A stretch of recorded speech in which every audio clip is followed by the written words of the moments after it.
सुप्रभात बच्चों, कैसे हो आप सब। मैं आशा करती हूँ आप सब बहुत ही अच्छे और स्वस्थ होंगे, है ना बच्चों।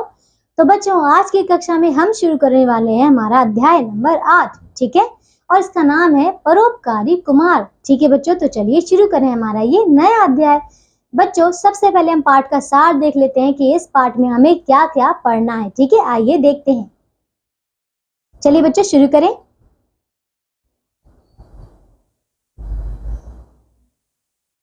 यह कहानी बुराई पर अच्छाई की जीत को प्रदर्शित करती है, ठीक है। कुमार के अच्छे कार्यों की वजह से मुखिया अपने को अपमानित महसूस करता है। गांव के सभी लोग द्वारों अच्छे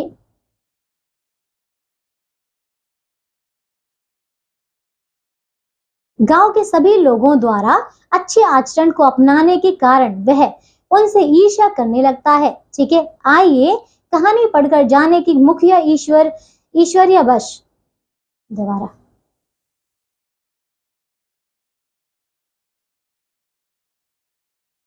ईर्ष्यावश गांव वालों पर क्या अत्याचार करता है, ठीक है। राजा ने मुखिया की बात क्यों मानी। हाथी ने कुमार व उसके साथियों को कुचला या नहीं। राजा ने किस प्रकार न्याय किया। तो देखिए बच्चों, यहाँ पे एक व्यक्ति के बारे में बताया जा रहा है कि वो बहुत ही अच्छा है, ठीक है। उसका जो आचरण है वो बहुत ही अच्छा है। तो एक जो दूसरा व्यक्ति होता है वो उससे ईर्ष्या करने लग जाता है, ठीक है। चलिए बच्चों देखते हैं, आइए पढ़ते हैं कि इसमें क्या क्या होता है, ठीक है। देखिए, एक राजा के राज्य में एक गृहस्थ के घर पुत्र का जन्म हुआ। तो बच्चों, गृहस्थ क्या होता है, मतलब जो कि आप कह सकते हैं, देखिए यहाँ पे इसका शब्दार्थ दिया गया, ये है परिवार वाला, ठीक है। मतलब जिसका कि परिवार हो, ठीक है। देखिए, तो उसके घर में पुत्र का जन्म हुआ, ठीक है। देखिए, माँ बाप ने उसका नाम कुमार रखा, ठीक है। इसका नाम क्या था, कुमार। कुमार के बड़े होने पर उसके माता पिता ने उसका विवाह एक गृहस्थ की लड़की से कर दिया, ठीक है। कुछ दिन बाद उसके लड़के लड़कियां भी हुई, ठीक है। उनमें से प्रत्येक एक एक करके गृहस्थ हो गए। मतलब उनमें से भी देखिए, कुमार के भी सभी बच्चों की एक एक करके शादी हो गई, ठीक है। अब देखिए आगे क्या हुआ। कुमार भला कुमार बड़ा भला आदमी था, ठीक है। वह हमेशा दूसरों की सहायता करता, दूसरे की चीज ना लेता, सदा सत्य बोलता, नशे से दूर रहता, सभी से प्रेम भाव रखता और बड़ों का आदर करता था, ठीक है ना बच्चों। देखिए, तो मतलब वो बहुत ही ज्यादा एक अच्छा और एक नरम दिल इंसान था, ठीक है। देखिए, वह परिश्रमी, ईमानदार और सज्जन था। तो देखिए बच्चों, परिश्रमी यानी कि मेहनती भी था, ठीक है। चलिए आगे देखिए बच्चों आप। गांव का कुमार का गांव बहुत छोटा था। उसमें केवल 30 गृहस्थों के घर थे। मतलब उसमें केवल सिर्फ और सिर्फ 30 परिवार वाले ही रहते थे, ठीक है। देखिए, एक दिन 30 घरों के गृहस्थों को एक काम से एक जगह पर मिलना था, ठीक है। मतलब 30 मतलब सारे के सारे जो परिवार थे उनमें से सभी लोगों को जो है एक जगह पर मिलना था किसी काम की वजह से, ठीक है। देखिए फिर क्या हुआ। पर गांव में ऐसी जगह ना थी जहां सभी एकत्र हो सके, मतलब एकत्र यानी कि इकट्ठे हो सके, ठीक है। अब देखिए, कुमार उन 30 में से एक था। तो मतलब कुमार को भी वहां पे जाना था, ठीक है। सबके साथ एक जगह पहुंचकर उसने एक साथ एक स्थान की गंदगी को हटाकर साफ कर दिया, ठीक है। उस स्थान के साफ होते ही एक आदमी वहां आकर खड़ा हो गया। अब क्या हुआ, जैसे ही सभी ने मिलकर उस सारी गंदगी को साफ की और उनमें से फिर एक आदमी वहां आकर खड़ा हो गया, ठीक है। चलिए आगे देखिए अब क्या होता है। कुमार उससे कुछ ना कहकर दूसरी जगह साफ करने लगा, ठीक है। उसके साफ होने पर एक दूसरा आधम का मतलब क्या हुआ, जैसे उसने पहले एक जगह साफ की तो वहां पे कोई और आ गया, फिर उसने दूसरी जगह साफ की तो वहां पे और कोई आ गया, ठीक है। देखिए अब, जब कुछ नव युवक भी कुमार की मदद को आ गए और अंत में सबके लिए जगह बन गई, फिर क्या हुआ। अब जो है कुमार ने क्या किया, एक एक करके मतलब ऐसे ही और जगह साफ कर दी। तो क्या किया, सभी लोगों के लिए वहां पे जगह बन गई थी और सभी लोग वहां पे आकर खड़े हो गए, ठीक है। सभी लोगों के लिए जगह बन गई। अब देखिए क्या हुआ। बाद में जिसका जो काम था वह पूरा कर कुमार ने अन्य लोगों की सहायता से वहां एक कमरा बना लिया और उसमें बैठने के लिए चटाई आदि जरूरी चीजों का संग्रह भी धीरे धीरे कर लिया। तो देखिए क्या हुआ, कुमार ने क्या किया, पहले तो सभी लोगों के लिए वहां जगह बना दी, साफ सफाई कर दी। उसके बाद वहां एक छोटा सा एक कमरा बना दिया। उस कमरे में उसने क्या किया, एक चटाई जैसे बिछा दी जिसमें ताकि सभी लोग जो है इकट्ठे हो सके, वहां पे आकर बैठ सके, ठीक है। धीरे धीरे चलिए देखिए अब। तो गांव में कोई नया आदमी आता तो वह भी वहीं जाता था, ठीक है। इस तरह भले लोगों का एक अच्छा खासा दल बन गया, ठीक है ना बच्चों। देखिए, तो अब क्या हो रहा था, वो एक एक करके धीरे जो जो अच्छे लोग थे वो सारे वहीं पे इकट्ठे होते जा रहे थे, ठीक है। उनका एक दल बन गया था, ठीक है। देखिए सुबह जल्दी उठकर सभी मित्र अपने अपने घर के आवश्यक काम काज कर लेते। फिर कुछ समय निकाल अपना खुरपा, हंसिया, कुदाल लेकर घर से बाहर आते और चौराहे पर या और कहीं अगर ईंट पत्थर रहता तो उसे हटा देते। ठीक है ना बच्चों, देखिए सभी लोग यही करते थे। पहले सुबह सुबह अपने घर का काम काज करते थे, उसके पास उनके पास जो भी औजार होता था उसको लेकर कहीं पर भी उनको चौराहे पर या फिर ईंट पत्थर जहां भी उसे दिखता था उसको हटा देते थे। ठीक है, देखिए ऊंची नीची जगहों को समान कर देते थे। फिर जरूरत होने पर पुल बांध देते थे, तालाब खोद लेते थे और जिससे जो हो सकता था दान करते थे। ठीक है बच्चों, मतलब वो सभी के सभी जो थे बहुत ही अच्छे और एक मतलब नरम दिल इंसान थे जो सभी की मदद करते थे। ठीक है, अब देखिए कुमार इन सबका नेता था। उसके गुणों के कारण इस गांव के लोग सुखी और खुशहाल हो गए। ठीक है, धीरे धीरे उनके दुर्गुण भी समाप्त हो गए। दुर्गुण यानी कि बच्चों जो बुरे कर्म होते हैं, फिर जो उन्होंने बुरा किया होता है, जो उनकी बुरे जो खराबी होती है वो सब भी सुधर जाते हैं। ठीक है, देखिए बच्चों अब आगे दिन बीतने लगे पर गांव का मुखिया परेशान था। ठीक है, जो वहां का मुखिया था वो सबसे ज्यादा परेशान था। क्यों बच्चों, चलिए देखें। उसने सोचा बात क्या है।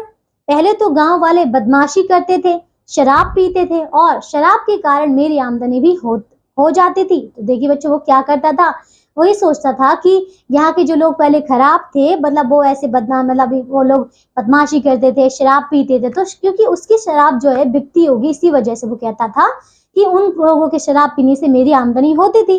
ठीक है, अब देखिए आगे क्या हुआ। फिर शराब पीकर वे अंट शंट काम करते थे और उसके लिए जुर्माना करने पर भी कुछ आमदनी हो जाती थी। मतलब वो जहाँ का मुखिया था ना, वो बहुत ही ज्यादा लालची कह सकते हैं आप, कि वो लोगों को बुद्धू बनाकर उनको उनको बदमाश बनाकर उनसे पैसे ऐंठता था। ठीक है, अब देखिए आगे।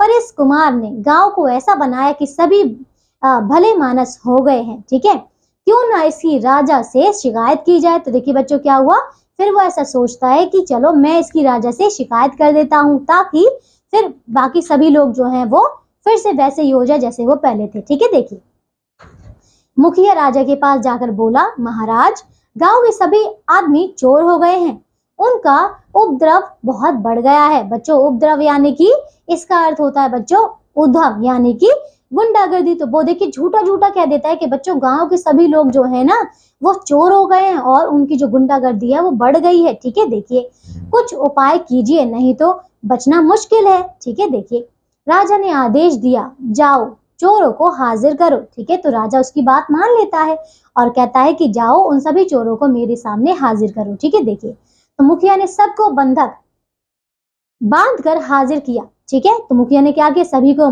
बांध लिया और बांध कर राजा के सामने हाजिर किया। तो फिर राजा से कहा, क्या कहा, देखिए महाराज हुजूर के हुक्म के मुताबिक मुजरिम हाजिर है। तो देखिए मुजरिम यानी कि अपराधी। तो उसने कहा कि सभी को बांध कर वो ले आया और उसने कहा कि लो ये आपके आदेश के अनुसार सभी जो मुजरिम है वो यहाँ पे हाजिर है। ठीक है, अब देखिए राजा ने उनमें से किसी से ना तो कुछ पूछा और ना कहा, तुरंत आदेश सुना दिया, जाओ हाथी के पैर से कुचल कर इन्हें मार डालो। तो देखिए बच्चों राजा ने क्या किया, तुरंत ही उस व्यक्ति की, वो जो वहां का मुखिया था, उसकी बात मान ली और बिना उनसे कुछ पूछे क्या किया, तुरंत ही उनको हाथी से कुचलवाने का आदेश दे दिया। ठीक है, देखिए अब आगे क्या हुआ। राजमहल के लंबे चौड़े आंगन में उन्हें बांध कर लिटा दिया गया। ठीक है, एक बड़ा हाथी मंगवाया गया। ठीक है ना बच्चों, देखिए तो एक बड़ा सा हाथी मंगवाया गया, उन सभी को लिटा दिया गया। अब देखिए क्या होता है। इन आदमियों में से एक कुमार भी था। तो देखिए उनमें कुमार भी था। उसने उन सबको पुकार कर कहा, देखो भाई यह ठीक है कि राजा अन्याय कर रहे हैं और यह भी सच है कि हाथी हम लोगों को अभी मार डालेगा, पर तुम लोग राजा पर क्रोध ना करना, शांत भाव से पड़े रहना। ठीक है, तो मतलब वो क्या कहता है, वो जो व्यक्ति था वो क्या कहता है कि हाँ मैं जानता हूँ कि ये जो हमारा राजा है वो हम सब पे अन्याय कर रहा है और अब ये हम सबको मार डालेगा, लेकिन तुम राजा पर क्रोध ना करना और शांति से यहाँ पे पड़े रहना। ठीक है, अब देखिए क्या हुआ। फिर क्या हुआ, मैं सबसे आगे लेटा रहूंगा। उन्होंने ठीक वैसा ही किया। ठीक है ना बच्चों, तो देखिए उसके कहने पर सभी ने वैसा ही किया। महावत ने हाथी को ऐसे चलाया कि वह इन लोगों को कुचल कर वह इन लोगों को कुचल दे। ठीक है, पर वह किसी तरह आगे ना जा सका। अब क्या हुआ बच्चों, जो महावत था वो सभी हाथियों को ऐसे ही चला रहा था कि सब वो जो हाथी जब निकले तो सभी हाथियों को कुचल कर निकले, ठीक है। लेकिन क्या हुआ, किसी वजह से वो आगे ना जा सका। देखिए बच्चों अब हुआ क्या, चिंगाड़ कर पीछे लौट आया। तो देखिए हाथी क्या हुआ, चिंगाड़ा पहले और वो वापस पीछे हो गया। अब देखिए क्या हुआ, दूसरा हाथी मंगवाया गया, ठीक है, फिर दूसरा हाथी लाया गया, वह भी आगे ना बढ़ सका, फिर तीसरा, फिर चौथा, ठीक है। देखिए तो इस तरह बहुत सारे हाथी बुलाए गए पर एक भी आगे नहीं बढ़ सका, ठीक है, सभी पीछे लौटकर भाग गए। यह देखकर कुमार ने अपने साथियों से कहा कि ये वही हाथियों का समूह है जिनको हमने शिकारियों से मुक्त करवाया था। तो देखिए बच्चों कितना अच्छा होता है, वो बताता है कि ये सभी वही हाथी है, क्योंकि हमने उन सभी वो जो व्यक्ति थे ना, उन सभी ने उन सभी हाथियों के झुंड को एक शिकारी से बचाया था। इसीलिए वो हाथी उन सभी व्यक्तियों को जानते थे, पहचानते थे, इसी वजह से कोई भी उन्हें कुचल नहीं सका, सभी लोग पीछे हट गए, ठीक है ना, सभी हाथी पीछे हटकर भाग गए, ठीक है। देखिए अब आगे क्या हुआ, राजा ने कहा जान पड़ता है कि इनके हाथ में कोई दवा है, अच्छा इनके हाथ खुलवा कर देखो। तो देखिए अब राजा ने क्या आदेश दिया कि सभी के हाथ खोल दो, मैं देखना चाहता हूँ कि इनके हाथ में कौन सी दवा है। देखिए राजा के आदमियों ने खूब खोजा मगर कुछ भी नहीं मिला, ठीक है। उन्होंने कहा महाराज इनके हाथ में कुछ नहीं है, ठीक है। देखिए अब क्या हुआ, जान पड़ता है ये कुछ मंत्र तंत्र जानते हैं, ठीक है। फिर ऐसा होने लगा कि उनके लगा कि ये कोई मंत्र तंत्र जानते हैं, ठीक है। देखिए राजा ने स्वयं ही पूछने की ठानी, क्यों जी तुम लोग क्या कोई मंत्र तंत्र जानते हो, ठीक है, राजा ने ऐसा पूछा। कुमार ने कहा महाराज हम लोग कोई मंत्र तंत्र नहीं जानते, हम 30 आदमी जीव हिंसा नहीं करते, दूसरे की चीज नहीं लेते, झूठ कभी नहीं बोलते और शराब भी नहीं पीते। तो देखिए बच्चों कुमार ने सब बता दिया, ठीक है। चलिए आगे देखिए, सबको मित्र समझते हैं, जो हो सकता है सो दान करते हैं, ठीक है, ऊंचे नीची जमीन को समान कर देते हैं, लोगों के लिए कुएं तालाब खोद देते हैं और घर बना देते हैं। महाराज अगर हम लोग कोई मंत्र जानते हैं तो बस यही और कोई मंत्र नहीं जानते, ठीक है ना बच्चों। तो देखिए कुमार ने किस प्रकार उन सभी व्यक्तियों का और अपने बारे में परिचय दिया कि हम सभी जो हैं यही सब मंत्र जानते हैं, यही सब अच्छा करना जानते हैं और कोई भी बुरे कर्म करना नहीं जानते, ठीक है। देखिए अब राजा कुमार की बातें सुनकर बड़े खुश हुए, ठीक है। अब देखिए मुखिया से सख्ती से पूछताछ की गई तो सच्चाई सामने आ गई, ठीक है ना बच्चों। तो देखिए सब कुछ सामने आ गया कि जो मुखिया था उसने झूठ बोला था। मुखिया की जमीन जायदाद जब्त कर ली गई, ठीक है, और गांव के लोगों को गांव से सटी कुछ जमीन और एक बड़ा हाथी उपहार में दिया गया। देखिए बच्चों फिर राजा ने उनको एक उपहार स्वरूप एक जमीन भी दे दी गई और एक हाथी भी दे दिया गया, ठीक है। चलिए बच्चों तो यह अध्याय हमारा पूरा हो चुका है और मैं आशा करती हूँ कि आप सभी ने इसको बहुत अच्छे से समझा होगा, है ना। तो इसके लेखक हैं आचार्य हजारी प्रसाद द्विवेदी, ठीक है बच्चों। चलिए आइए बच्चों अब हम करते हैं कि हमने इस पाठ से क्या सीखा, ठीक है। देखिए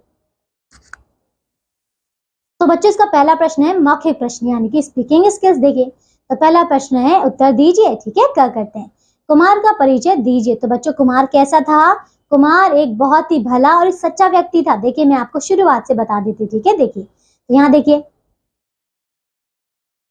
बच्चों कुमार बड़ा भला आदमी था, वह हमेशा दूसरों की सहायता करता, दूसरे की चीज ना लेता, सदा सत्य बोलता और नशे से दूर रहता, सभी से प्रेम भाव रखता और बड़ों का आदर करता। वो परिश्रमी था, ईमानदार था और सज्जन था, ठीक है बच्चों। तो ये है इसका सारा परिचय। चलिए बच्चों एक सेकेंड, चलिए बच्चों अब इसका ख प्रश्न करते हैं। कुमार ने सबके एकत्र होने के लिए जगह कैसे बनाई। उसने क्या किया, एक जगह थी जहाँ पे वहां पे वो पूरी जगह गंदी थी, तो उसने क्या किया, एक एक करके पूरी जगह साफ की, ठीक है।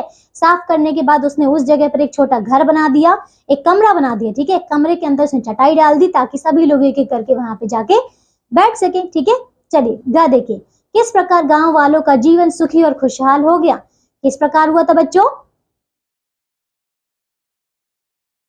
देखिए बच्चों क्या हुआ, वो जो कुमार था उसने क्या किया था, देखिए उन्हें किसकी काम वजह से वहां के जो 30 घर थे ना उन सभी को क्या करना था, किसी काम की वजह से एक ही जगह पर इकट्ठा होना था, ठीक है।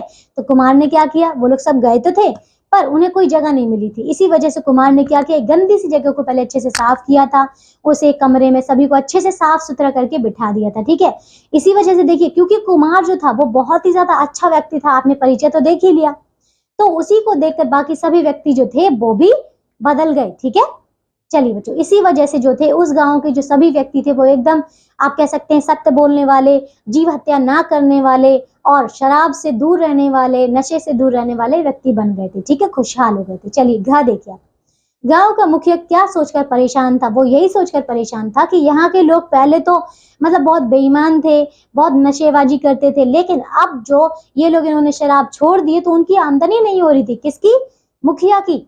और अब वो इससे परेशान था क्योंकि उसकी आमदनी नहीं हो रही थी, इसी वजह से वो परेशान था। ठीक है, चलिए इसका अगला प्रश्न करें बच्चों। अब है बहुवैकल्पिक प्रश्न यानी कि एमसीक्यू। देखिए तो दूसरा प्रश्न है बच्चों, सही उत्तर चुनिए। ठीक है, क्या देखिए, गृहस्थ ने अपने पुत्र का क्या नाम रखा? बताइए क्या क्या रखा, बताइए। दोबारा पढ़ रही हूँ क्वेश्चन। गृहस्थ ने अपने पुत्र का क्या नाम रखा? बताइए क्या रखा था? तो कुमार। ठीक है, दूसरा। चलिए ख देखिए, गांव में कितने गृहस्थों के घर थे? बताइए। तो 30। ठीक है, आइए अब देखिए इसका ग। कुमार गांव वालों का क्या बन गया था? बताइए क्या? तो मुखिया। ठीक है, चलिए अब देखिए घ। राजा ने कुमार और उसके साथियों को किससे कुचलवाने का आदेश दिया? तो हाथी से। ठीक है, दूसरा वाला। आइए अब हम करते हैं इसका तीसरा प्रश्न, ये है लिखित प्रश्न यानी कि राइटिंग स्किल्स। देखिए तो तीसरा प्रश्न, रिक्त स्थान भरिए। ठीक है, कर देखिए, एक राजा के डैश में, तो एक राजा के राज्य में एक गृहस्थ के घर पुत्र का जन्म हुआ। ठीक है, घ देखिए अब इसका ख देखिए बच्चों, धीरे धीरे उनके बच्चों तो ये है राजा के लंबे चौड़े आंगन में उन्हें बांधकर लिटा दिया गया। ठीक है, घ देखिए, डैश की जायदाद, तो किसकी? मुखिया की जायदाद, मुखिया की सारी जायदाद जब्त कर ली गई। ठीक है, चलिए अब इसका चौथा प्रश्न देखिए, अति संक्षिप्त उत्तर लिखिए। चलिए क्या देखते हैं, कुमार का विवाह किससे हुआ था? बताइए किससे हुआ था? एक गृहस्थ परिवार की एक कन्या से हुआ था। ठीक है, ख देखिए, लोगों की सहायता से कुमार ने गांव में क्या बनवाया था? बताइए क्या बनवाया था? उसने एक जगह को साफ करके एक कमरा बनाया था। ठीक है, जिसमें उसने एक चटाई डाली थी जिसमें ताकि लोग आ सकें। ठीक है, ग देखिए, किसने राजा से गांव वालों की शिकायत की? तो मुखिया ने। ठीक है, घ देखिए, कुमार ने शिकारियों से किसको मुक्त कराया था? हाथियों के झुंड को। ठीक है, पढ़ा देखिए, मुखिया की बात सुनकर राजा ने क्या आदेश दिया? बताइए। उसने यही आदेश दिया था कि सभी जो मुजरिम है उनको मेरे सामने हाजिर करो। ठीक है, चलिए बच्चों इसका पांचवा प्रश्न देखते हैं, संक्षिप्त उत्तर लिखिए। ठीक है, क्या प्रश्न देखिए, कुमार ने गांव की सफाई क्यों की? बताइए बच्चों क्यों की उसने? क्योंकि उन सभी व्यक्तियों को मतलब उसमें जो 30 गांव थे उस पूरे परिवार, उस गांव के जो 30 पूरे परिवार थे उन सभी को किसी काम से एक जगह पर इकट्ठा होना था। ठीक है, तो वहां पे कोई ऐसी जगह नहीं थी जहां पे वो सभी लोग इकट्ठा हो सके, तो उसने क्या किया था? बताइए। तो उसने क्या किया, एक जगह की साफ सफाई करके वहां पे एक छोटा कमरा बना दिया था, उसके अंदर चटाई डाली थी। ठीक है, तो यही इसका उत्तर है। ठीक है, ताकि वहां पे सभी लोग इकट्ठे हो सके। ठीक है, ख देखिए, कुमार के गुणों के कारण गांव का क्या हुआ? तो गांव के सभी लोग सुधर गए थे, जो लोग नशेबाजी करते थे वो लोग भी सुधर गए, जो लोग झूठ बोलते थे वो सब भी सुधर गए थे। ठीक है ना, तो आप जो उनका गांव था बहुत ही ज्यादा खुशहाल हो गया था। ठीक है, क्या देखिए, मुखिया राजा के पास जाकर क्या बोला? उसने ये कहा कि जो गांव है, गांव में सभी लोग जो हैं बहुत ज्यादा चोर हो गए हैं, चोरी करने लगे हैं। ठीक है, और अगर दोबारा बच्चों देखिए, तो उसने राजा से जाकर यही कहा कि गांव में बहुत ज्यादा चोरियां होने लगी हैं। ठीक है, और उन लोगों की जो गुंडागर्दी है वो बढ़ती जा रही है, अगर हमने अभी कोई निर्णय नहीं लिया तो हम फिर बच नहीं पाएंगे, ऐसा कहा। ठीक है, अब चलिए घ देखिए, राजा ने ग्रामीण वासियों को क्या दंड सुनाया? उन्होंने क्या किया? उन्होंने उनको एक हाथी से कुचलवाने का आदेश दिया। ठीक है, चलिए आइए बच्चों अब हम करते हैं इसका छठा प्रश्न। देखिए विस्तृत उत्तर लिखिए। ठीक है, क देखिए, कुमार कैसा आदमी था? उसके गुणों का वर्णन कीजिए। तो देखिए, कुमार एक बहुत ही ज्यादा भला, एक सत्य बोलने वाला, ईमानदार, परिश्रमी व्यक्ति था। ठीक है, जो कि सभी से प्रेम भाव रखता था। ठीक है, और उसके गुणों का वर्णन कीजिए। तो बच्चों आपका तो अभी अभी इसका उत्तर देखा है ना, अभी आपने देखिए, तो ये है आपका सबसे शुरुआत में आपको मिल जाएगा। ठीक है, यहाँ देखिए मैं आपको बता देती हूँ, यहाँ देखिए ये है, कुमार सबसे पहले भला व्यक्ति था, दूसरों की सहायता करता था, फिर किसी और की चीज नहीं लेता था, सदा सत्य बोलता था, नशे से दूर रहता था, सभी से प्रेम भाव रखता था, उनका आदर करता था, परिश्रमी था, ईमानदार था और सज्जन था। ये सभी उसके गुण थे। ठीक है, चलिए बच्चों अब इसका अगला प्रश्न करें। इसका अगला प्रश्न है बच्चों ख, राजा को क्यों लगा कि कुमार और ग्रामीणवासी तंत्र मंत्र जानते हैं बच्चों? क्योंकि ऐसा लगा था, क्योंकि एक एक करके कोई भी हाथी जो था, जब भी वो किसी हाथी को बुलाता वो पीछे हट जाते थे, वो उन्हें कुचलते नहीं थे, ठीक है। इसी वजह से जो उन्होंने कहा, उसको पहले तो ये लगा कि उसके हाथों में कोई ऐसी दवा है जिसकी वजह से ये जो हाथी है वो पीछे हट रहे हैं, लेकिन जब उसने देखने के लिए कहा अपने सिपाहियों से, पर उसको कोई भी दवा नहीं मिली उनके हाथों में। तब सिपाहियों ने ऐसा कहा कि हाँ शायद ये लोग कोई तंत्र मंत्र जानते हैं, तो राजा को भी ऐसे लगा कि हाँ ये कोई तंत्र मंत्र जानते हैं, ठीक है। चलिए ग प्रश्न करते हैं। दंड के लिए बांधे जाने पर कुमार ने उन सबसे क्या कहा? बताइए क्या कहा था?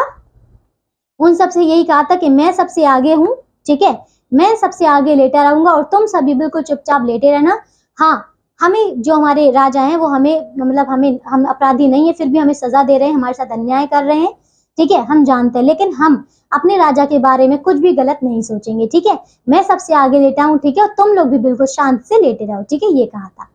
घर देखिए, राजा कुमार की कौन सी बात सुनकर प्रसन्न हो गए? तो क्योंकि राजा ने क्योंकि बच्चों कुमार ने ये सब बता दिया था कि हम सभी जो व्यक्ति हैं कभी झूठ नहीं बोलते, दूसरों का आदर करते हैं, सम्मान करते हैं, फिर गांव में जो ऊपर नीचे जमीन होती है उनको एक समान कर देते हैं, ठीक है। उन्होंने कहा कि हम कोई भी नशा नहीं करते, सभी नशे से दूर रहते हैं, चोरी चकारी नहीं करते, ये सब कहा, पूरा परिचय दिया सबके बारे में, इसीलिए राजा उसकी बात सुनकर प्रसन्न हो गए, ठीक है बच्चों। चलिए आइए अब हम करते हैं बच्चों व्याकरण से, ठीक है। देखिए बच्चों, जिस शब्द किसी काम के करने या होने का, दोबारा बोल रही हूं, जिस शब्द से किसी काम के करने या होने का बोध होता है उसे क्रिया कहते हैं, जैसे खाना, पीना, सोना, दौड़ना, पढ़ना इत्यादि, ठीक है। कर्म की दृष्टि से क्रिया दो प्रकार की होती है, अकर्मक क्रिया व सकर्मक क्रिया। जिस क्रिया के साथ कर्म नहीं होता उसे अकर्मक क्रिया कहते हैं, जैसे कि हाथी भाग गया, ठीक है, हाथी भाग गया, ठीक है। देखिए इस वाक्य में क्रिया और कर्ता तो है किंतु कर्म नहीं है, क्योंकि हाथी भाग गया, पर कैसे भागा, कहाँ भागा, कुछ नहीं पता, ठीक है। अतः यह अकर्मक क्रिया है। जिन क्रियाओं में कर्म की आवश्यकता होती है उन्हें सकर्मक क्रिया कहते हैं, जैसे कि कुमार खेत जोत रहा है, तो इस वाक्य में कुमार करता है, खेत कर्म है और जोतना क्रिया है, ठीक है बच्चों। चलिए आइए अब हम करते हैं इसका पहला प्रश्न।